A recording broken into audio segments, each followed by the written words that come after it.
Hey guys, it's Sophia the Shadow Hunter, and today I'm doing my October TBR for you guys.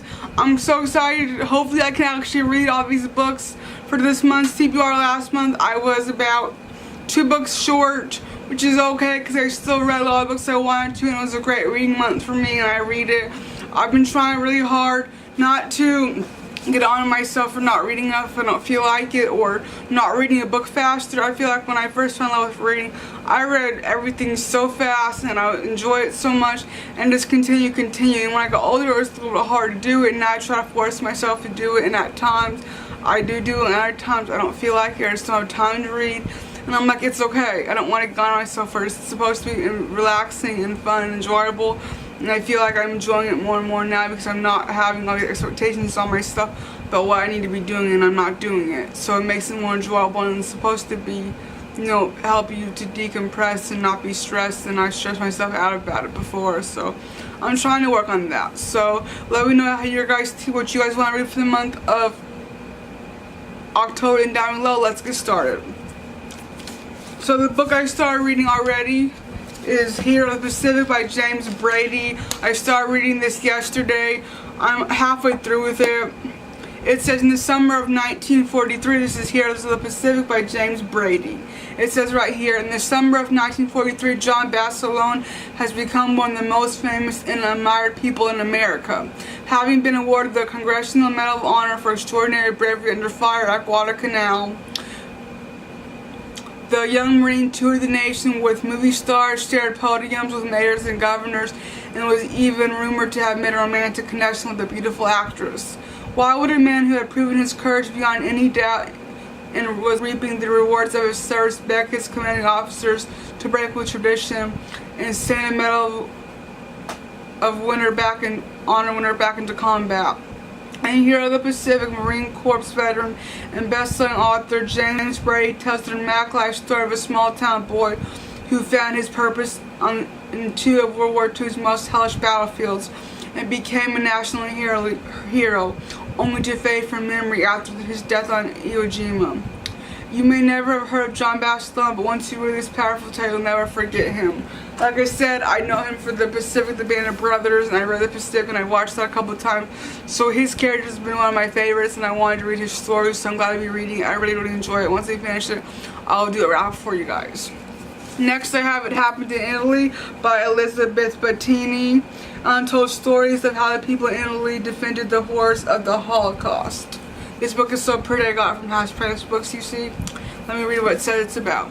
It says, it sounds like a movie plot. The setting is World War II, and Italy is allied with Germany. As an Italian questor, Giovanni Palatucci has access to the records of Italy's foreign residents, including their religion. Will he help Mussolini implement Hitler's final solution by turning all Jews taking shelter there, faced with the decision to turn them in for deportation to Nazi death camps, or to try somehow to protect them from them? Palatucci made the choice that he would one day cost them everything. He arranged to send some of them to internment camps all over southern Italy where they would be safe. One of those camps was struck in the town of Campanga, where Palatucci's uncle was bishop. With his uncle watching over the Jews, he knew they were safe at least for a while. More than 50 years later, Elizabeth Bettini would stumble to Palatucci's story and his connection to a family's village of Campania. As she delves further, she will discover that there was more than one person helping the Jews during that time. In fact, there were thousands of other Palatuccians sheltering and helping Jews all over Italy. What made these people different, risking their lives in order to save Jews from almost certain death at the hands of the Nazis? As Bettina traces and meets survivors of these camps, you will discover along with her the stories to these questions and read amazing stories of survival, faith in the midst of sadness and horrors. This book sounds amazing. I can't wait to read it. Next, I have Hell's Angels, the true story of a bomb group in World War II by J.A. Stout, author of Fighter Group. So this is about Hell's Angels. They were the fighter group during the greatest air battles that was fought to destroy Nazi Germany's ability to wage war. One bomb group was especially distinguished. It was called Hell's Angels. At the outbreak of World War II, the United States was in no way prepared to wage war. Although the United States declared a war against Germany in December 1941, the country lacked the manpower, the equipment, and the experience it needed to fight. Even had an invasion force been ready, successful assault on Nazi-occupied Europe could not happen until Germany's industrial military might were crippled. Because no invasion could happen without air support, the first target was the Luftwaffe, the most powerful and battle-hardened air force in the world. To this end, the United States Army forces joined with Great Britain's already engaged Royal Air Force to launch a strategic air campaign that ultimately brought the Luftwaffe to its knees. One of the standout units of the campaign was the legendary 303 bomb group Hells Angels. So this book sounds amazing. I can't wait to read it. Next I have With Old Breed at Peleliu in Okinawa by E.B. Sledge. This is written by E.B. Sledge, who was a Marine at Peleliu in Okinawa. So let me read what it says on it. It says, in the Wall Street Journal, Victor Davis Hanson named With the Old Breed one of the top 5 books on epic 20th century battles. Studs Treckle interviewed the author for his definitive oral story, The Good War. Now E.B. Sledge's acclaimed first-person account of the fighting at Peleliu in Okinawa returns to thrill, edify, and inspire a new generation. An Alabama boy steeped in American history and enamored of such heroes as George Washington and Daniel Boone, Eugene B. Sledge became part of the war's famous 1st Marine Division, 3rd Battalion, 5th Marines.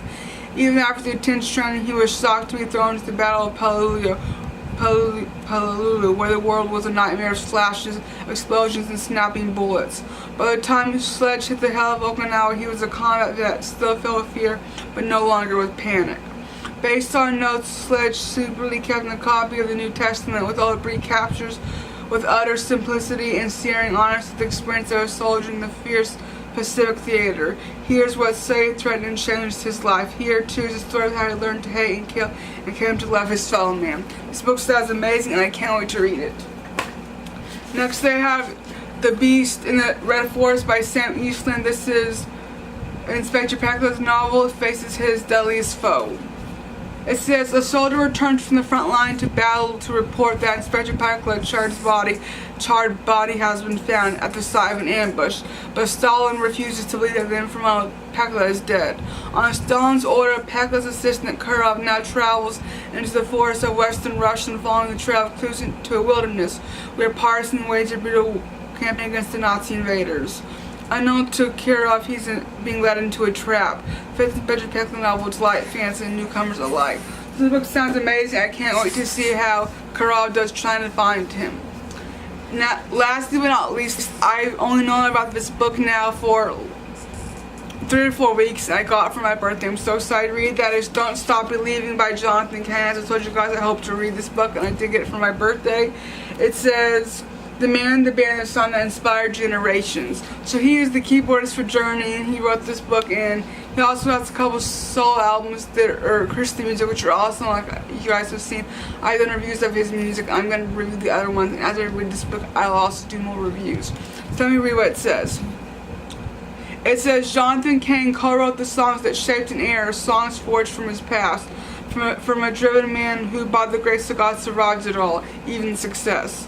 As a child, Jonathan Kane survived a horrific school fire that killed nearly 100 of his classmates. His experience formed a resilience that will carry him through both tragedy and success in the years to come. Moving from Chicago to Sunset Boulevard, Kane never let go of his musical dreams, eventually getting his big break with the band Journey and writing the songs that would become the soundtrack of a generation. In this long-awaited memoir, complete with color photographs, Kane takes us on a spiritual odyssey from center stage with Journey, and when all America was listening to his face with songs like Don't Stop Believing, Faithfully, and Open Arms. To his life-changing faith today, he tells the thrilling moments when the music came together on the talented members of Journey. He offers an inside look at why Steve Perry left and tells the extraordinary story of their gifted new vocalist, Arnel Pineda. Through a wonderful retrospective of music that takes us right to the present, he reminds us of the melodies and lyrics that serve as milestones for our biggest dreams as they call us to never stop believing. This book sounds amazing. I can't wait to read it. It'll probably be either the next or second next book I read. So I hope you guys like this video. Please show me down below in the comments all the books you guys want to read for this month and the rest of this year. I hope you guys like this video, and please be sure to give it a thumbs up, and I'll see you guys next time in our video. Goodbye.